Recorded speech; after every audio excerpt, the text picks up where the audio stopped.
This war has never been stalemated. Ukraine was never going to win this war. Ukraine never had a chance to win this war. The outcome was always preordained to a Russian victory. All the West has done is funnel in more resources that continued Ukraine's suffering. Ukraine was never capable of beating Russia, ever. We don't need Bloomberg to tell us this. I mean, here's my problem with the Western audience. Are you prisoners to Bloomberg? Are you prisoners to the Wall Street Journal? Are you prisoners to the New York Times? Are you prisoners to the Washington Post? Don't you know how to think? Engage your damn brains. Look at the data. You don't even need me to tell you what it is. It's so obvious. It's like the nose on your face. Ukraine was never going to win this war. There was never a chance of Ukraine winning this war. And all this, the fact that so many people bought into this notion, because where was Bloomberg 6 months ago? Were they calling it a stalemate? Or was Bloomberg saying Ukrainian victory is inevitable? The counteroffensive will succeed. Russia is weak. Russia can't produce missiles. Russian leadership is corrupt. Putin is dying. Navalny is God. This is stupidity in the extreme. Bloomberg is a non-existent non-entity. It's a Western mainstream media that doesn't exist to inform people. It exists to serve their political masters. And right now, we're in a presidential election cycle. Everybody needs to understand that all the media coming to you from Western sources isn't designed to inform you, but to stir up emotions in a manner that influences how you will vote come November. That's it. When you look at the battle in Avdiivka and you see the suffering that Ukrainians had, and you see Zelensky coming out in an interview with Fox News talking about that nobody needs Avdiivka. If that was the case, why they were sacrificing too much in Avdiivka? Clearly, within Ukraine, there's two schools of thought. One school of thought is that we have to fight for every square inch. We have to show the West that we won't surrender, that their investments are not in vain. The other school of thought is we have limited resources. We should not sacrifice these resources needlessly, that we should pull back, shorten our lines, consolidate our reserves, things of that nature. Zelensky is of the former. He was hold on to every square inch, attack, attack, attack. But now when confronted with the disaster of that decision, he seeks to spin it away. Zelensky has never cared about a single Ukrainian soldier. If he had, he would have made peace back in March, April of 2022. But he's shown that he doesn't care about Ukrainian soldiers or the Ukrainian people. He only cares about Zelensky. Zelensky's status as, because to continue this conflict, he was elevated to the modern day Winston Churchill. I mean, Zelensky is the ultimate narcissist. He was told that he's somebody great. He's a historical figure. And now he must have Ukrainian men, Ukrainian women in increasing numbers, die to sustain this fiction that has been created by, once again, the Western mainstream media. That's Zelensky today. He's got nothing left. His military is just totally gutted. 500,000. Where's he going to get 500,000? Ben Hodges, a retired lieutenant general, used to be the commander of American forces in Europe, has said that they should get women, teenagers, and old men. He said that's what the Nazis did. That's what the Germans did in 1944. I can't believe that an American general said that, but he did. So he's basically saying that Ukraine needs to behave like the Nazis. That's the first honest thing any American general has said, because he's linked the Nazis in Ukraine to the Nazis in Germany. But the outcome will be the same. They will lose. They will die. The Russians right now have the most professional military force in the world. Okay, these are guys that are highly trained, well-equipped, well-led, well-motivated. They've refined their tactics. I mean, let me show you how professional they are. Units that went in, everybody who went in February 2004 or 2022 has been withdrawn and subjected to retraining to take into account the new tactics and the new weaponry that have emerged on the battlefield. Some of these units have been taken out 2 or 3 times to be updated because the war is changing like that. The soldiers that come in go through, in addition to their basic training, advanced training about the new realities of drone warfare, dispersal, communications, electronic warfare, everything that affects their tactics, how they operate, so that they have a high degree of survivability when they enter the battlefield. These are professional soldiers. Ukrainian conscripts will be pulled out. Right now, we have guys getting hijacked in barber chairs and shopping malls, anywhere. They get hijacked. They're given 13 days training, a handful of ammunition. They're thrown on the front line. They have no clue. The majority of them will be dead within 3 days because they have zero survivability quotient, meaning they don't understand what's going on. They don't have orders. They don't know how to obey the orders. They don't have tactics to implement if they understood the orders. They're simply there to die. And then they put in more people to die. So you get these 500,000, and all they're going to do is die. That's it. They'll kill some Russians. They always do. There's enough professional Ukrainians left that they'll kill some Russians, but they're not going to beat the Russians. But here's the sickest part of this. Because remember, this is being done by people who claim to be Ukraine's friends. America, the Europeans, NATO. We're the friends of Ukraine. Friends wouldn't behave this way. We don't like the Ukrainians. Fact is, I think there's evidence that we hate the Ukrainians. And let me tell you why Ben Hodges hates the Ukrainians. I know that marriage is supposed to be between a man and a woman, and they live forever and married to forever and all that kind of stuff. They have their nuclear family, etc. But the fact of the matter is, if I have 1,000 women and 100 men, I can rebuild a nation just biologically. But I need women to do that. All right? If I kill all the women, I can't repopulate the land. When Ben Hodges says take the women and put them in the front line, what he's saying is destroy Ukraine's ability to regenerate itself. It's the sickest thing in the world. I know there's going to be people out there, Scott, that's very sexist. No, look, I'm a father of 2 daughters. I believe in equality. I'm not saying that. What I'm saying is, biologically speaking, if you kill the women, you simply can't replenish the nation. That's a fact.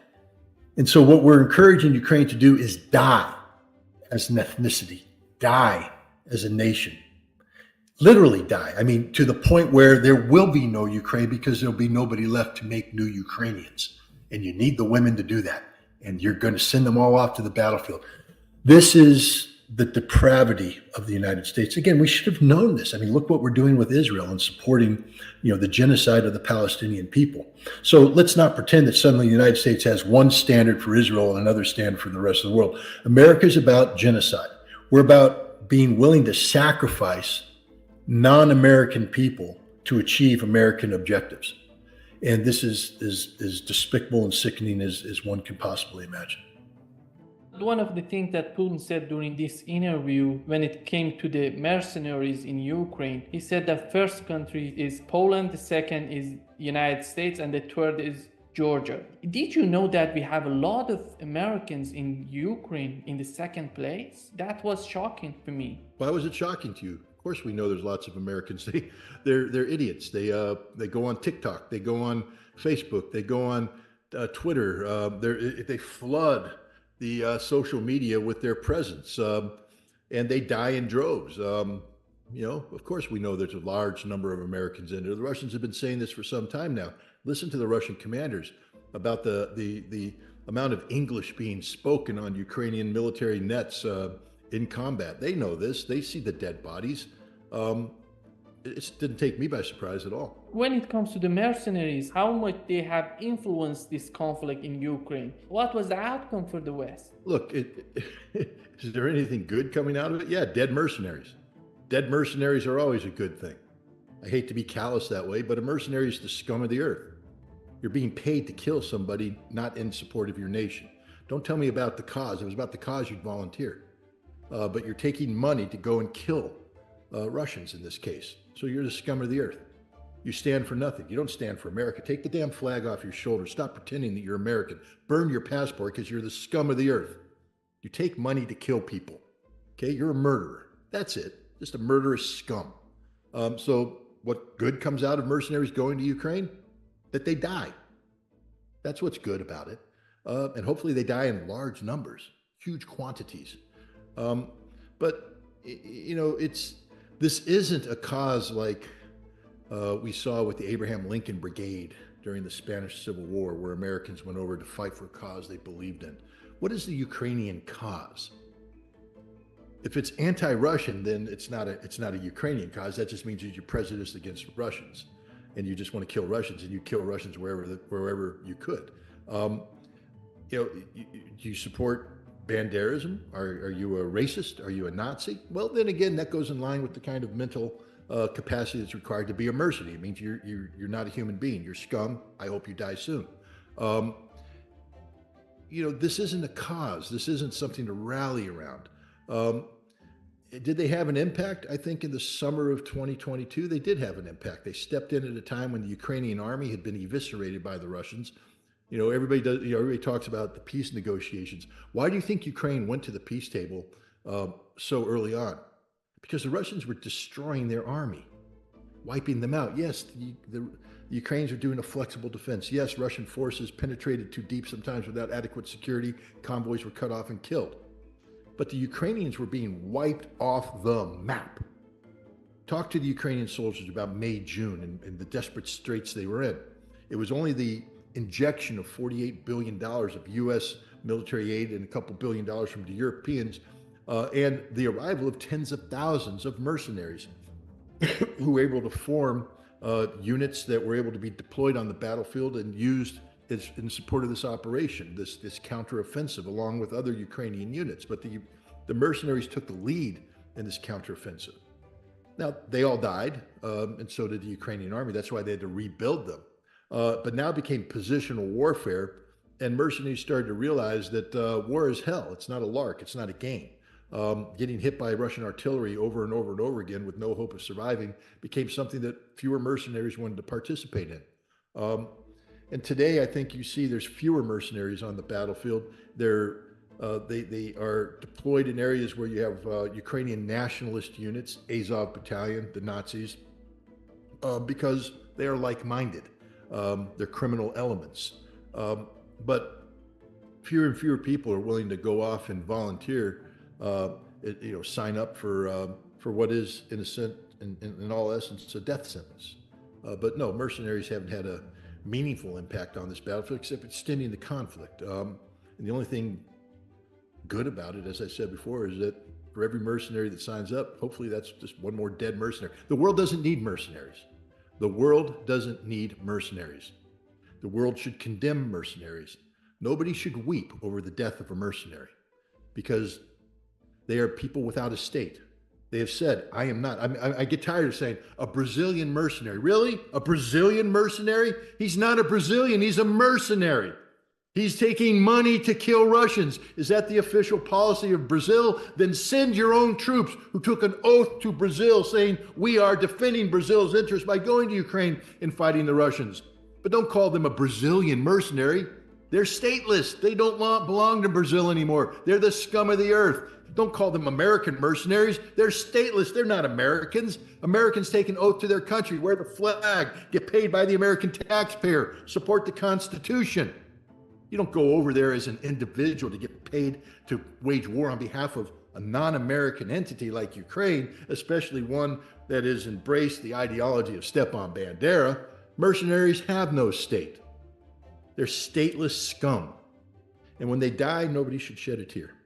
Stoltenberg just recently said that in the memory of Navalny, they're going to send more aid to Ukraine. It's so amazing, this combination of these two cases. It seems that the West and NATO is hoping some sort of stalemate in Ukraine, because it seems the end game for them would be a stalemate in Ukraine, that Russia would suffer forever. Do you see that coming to Ukraine? If you're a boxer and you're in the ring with Mike Tyson during his prime, I'm sure sometime around the third round, maybe a minute into the third round, as Tyson's picking you apart, punching you, you're sitting there saying, oh, I hope this round ends. I hope for a stalemate. I hope for some. No, you're going to get knocked out. You're in the ring with Mike Tyson. And Mike Tyson's beating the crap out of you. He just spent 2 rounds studying, learning you. Now he's bringing the pain. Ukraine's in the ring with Mike Tyson, and they're feeling the pain. NATO's there symbolically. They're the trainer on the sideline watching their fighter get taken apart. Again, the trainer can sit there and say, well, the best I can hope for is that maybe Mike Tyson breaks his his hand punching my guy, and then he can't finish the fight and we have a draw. That ain't going to happen. Mike Tyson's going to knock your boy out. Your boy's getting knocked out as you speak. There will be no draw. For all the people that are hoping for a draw, do you really think that's a draw? Do you think Russia's ever been willing to accept a draw? No. This war ends when Russia determines the war is over. And I'm telling you right now, increasingly the signs are this war will not end until Odessa is Russian, Mykolaiv is Russian, Dnipropetrovsk is Russian, Kharkov is Russian, maybe more if Ukraine wants to continue this insanity. Ukraine's going to lose easily 20% more of its territory and the population that resides there, because they're listening to their NATO trainer who told them to get back into the ring. We know that there are some problems at the border with Poland, between Ukraine and Poland. If they lose Odessa and they lose their access to the Black Sea, what would happen to Ukraine? I don't care. I don't care. Ukraine can go to hell as far as I'm concerned. I used to care. I used to say, pity Ukraine, poor Ukraine. But Ukraine right now has allowed themselves to be captured by insane people. So at this point in time, I don't care anymore. I'm not going to waste time worrying about the Ukrainian people or the Ukrainian nation when they don't worry about themselves. If they were concerned about their grain, then they should have understood the importance of Black Sea access, and they would never have allowed NATO to use Odessa as a launching pad to strike Crimea and strike the Black Sea Fleet. For all those Ukrainian heroes, keyboard heroes, they're like, yay, another Russian ship sunk. Yay, another Russian ship sunk. Every time you tweeted that, you guaranteed that Odessa will be Russian. And that's the end of it, the end of your fantasy. It's over. I don't care.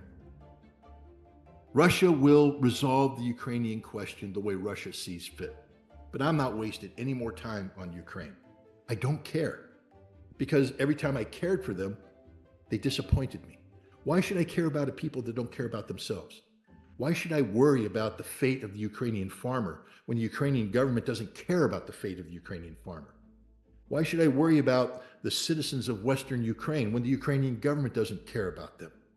It's not my job to do the Ukrainian government's job. It's not my job to do Europe's job. Europe doesn't care about the Ukrainians. They're abandoning them as they speak. So what, I'm supposed to invest all of my emotions into caring about a people that don't care about themselves?